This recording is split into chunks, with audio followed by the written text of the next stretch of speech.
Yes, 21 Lessons with Taja. You already know what it is.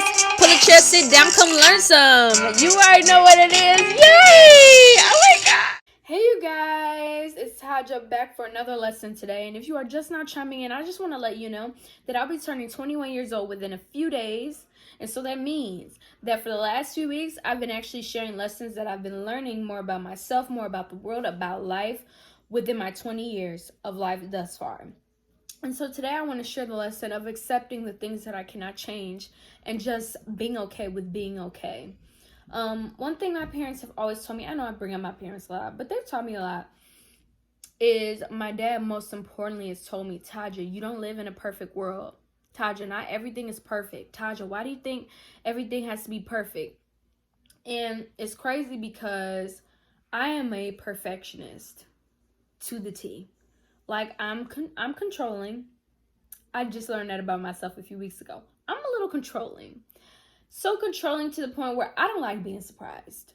Like, I don't.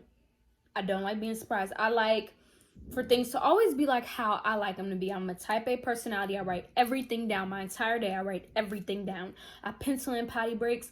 I am just to the T.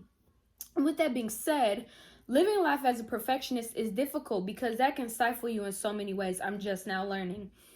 Being a perfectionist has gotten me to the place where when there are situations where I'm met with things that I cannot change, I feel immediately so overwhelmed and I freak out. Like it shuts everything down for me. But one thing that I'm still yet learning is to be okay with the things that I cannot change.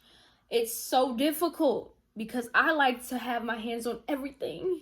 I like for everything in my life to be controlled by me. I like that control. But that's unrealistic. Also, because my dad is always like, Taja, you don't live in a perfect world. Taja, not everything's going to be perfect. I like to always feel okay. Like, more than okay. I like to always feel secure. Like, I like for everything to go like how I want it. With that being said, I realize that there are many, many days where I don't feel okay. And I have to be okay with that. I have to be okay with being okay, but also be okay with not being okay. And it's super difficult because sometimes you just want everything to work out like how you want it to work out. But I'm learning to just, this whole life, it really revolves around, for me, it's just my faith in God. I know God wants me to have a good time, but when I look at how crazy perfection is and how I have allowed it to rule my life in so many ways, I realize that the only sort of remedy for that is to just give it to God. Because once He's in control, even the things that I can't control become manageable. Like, it's okay. Like, I'm not that overwhelmed about the fact that I didn't control it or that I didn't know what was going to happen. But when it happens, then I'm like, okay, it was God. God allowed it, you know? Still hurts sometimes, you know? But that's my lesson on learning to just be okay with not being okay and being okay. And also learning to just accept the things I can't control.